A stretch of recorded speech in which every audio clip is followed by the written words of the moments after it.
ಸಂತಾನಹರಣ ಶಸ್ತ್ರಚಿಕಿತ್ಸೆ ಮಾಡಬೇಕಾದ್ರೆ ಎಡವಟ್ಟು ಮಾಡಿಬಿಟ್ರು ಇಲ್ಲಿ ವೈದ್ಯರು ಅಂತ ಒಂದು ಆರೋಪ ಕೇಳಿ ಬಂದಿತ್ತಲ್ಲ.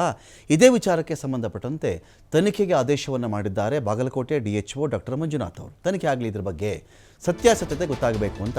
ಮಹಿಳೆ ಪತಿ, ಯಾವ ಒಂದು ಮಹಿಳೆ ಸಂತಾನಹರಣ ಶಸ್ತ್ರಚಿಕಿತ್ಸೆಗೆ ಒಳಗಾಗಿದ್ದರೋ ಅವರ ಒಂದು ಪತಿ ಆರೋಪದ ಬಗ್ಗೆ TV5 ವರದಿಯನ್ನು ಮಾಡಿತ್ತು.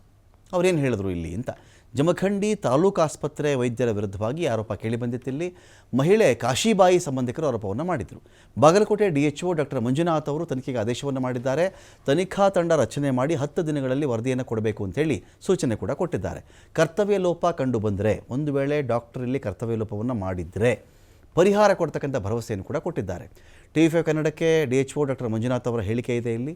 ಶಸ್ತ್ರಚಿಕಿತ್ಸೆ ನಂತರ ಸಮಸ್ಯೆಗೆ ಕಾಶಿಬಾಯಿ ಒಳಗಾಗಿದ್ದರು, ಸರಿಯಾಗಿ ಇವರು ಆಪರೇಷನ್ ಮಾಡಿಲ್ಲ ಅಂತ ಅವರ ಒಂದು ಆರೋಪ ಇತ್ತು.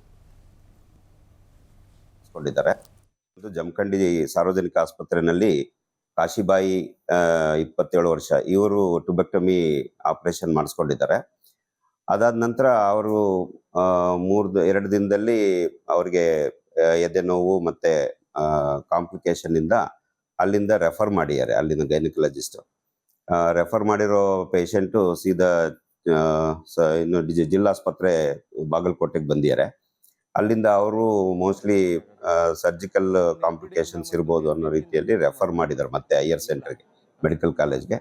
ಮೆಡಿಕಲ್ ಕಾಲೇಜಲ್ಲಿ ನೋಡಿ ಅಲ್ಲಿ ಏನು ಪರ್ಫರೇಷನ್ ಅಂತ, ಅಂದರೆ ಇಂಟೆಸ್ಟೈನಲ್ ಪರ್ಫರೇಷನ್ ಅಂತ ಡಯಾಗ್ನೋಸ್ ಮಾಡಿ ಅದನ್ನು ಕೂಡ ಓಪನ್ ಮಾಡಿ ಕ್ಲೋಸ್ ಮಾಡಿದ್ದಾರೆ, ಏನು ಪರ್ಫರೇಷನ್ ಇರೋದು.